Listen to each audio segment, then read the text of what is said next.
আজকের এই সংবর্ধনা অনুষ্ঠানের মধ্যমণি প্রধান অতিথি গণপ্রজাতন্ত্রী বাংলাদেশ সরকারের কৃষি,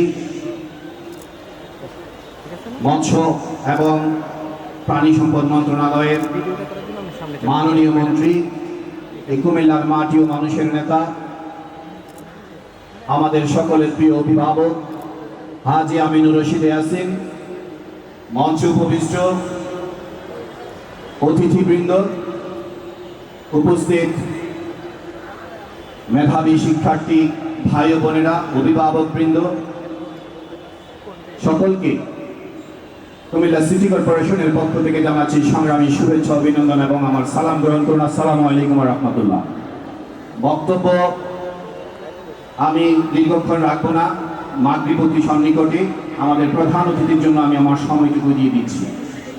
আমি শুধু আজকে যারা এখানে এসেছেন, আপনারা যারা জিপিএ 5 পেয়ে মেধাবী ছাত্রছাত্রী ভাই ও বোনেরা এখানে এসেছেন, আপনাদের কাছে শুধু অনুরোধ করব, আগামী দিনে এই কুমিল্লাকে একটি আধুনিক নগরী হিসাবে কুমিল্লার আগামী প্রজন্মের জন্য যেন আমরা খুব দ্রুত সময়ের মধ্যে বাসযোগ্য নগরী হিসাবে গড়ে তুলতে পারি, সেজন্য আপনাদের সকলের আন্তরিক সহযোগিতা কামনা করছি।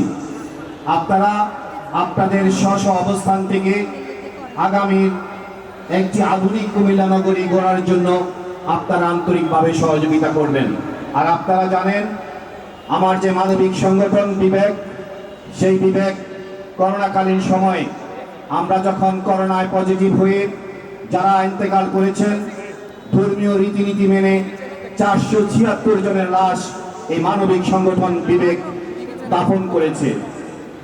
9 জন হিন্দু ধর্মাবলম্বীর সৎকার আমরা করেছি, একজন হিন্দুর সৎকার আমরা করেছি। আমরা মানবিক কাজগুলো করি। আপনাদের কাছে উদাত্ত আহ্বান থাকবে, আসুন আমরা সকলে মানবিক হয়ে মানুষের কল্যাণে নিজেকে নিয়োজিত রাখি।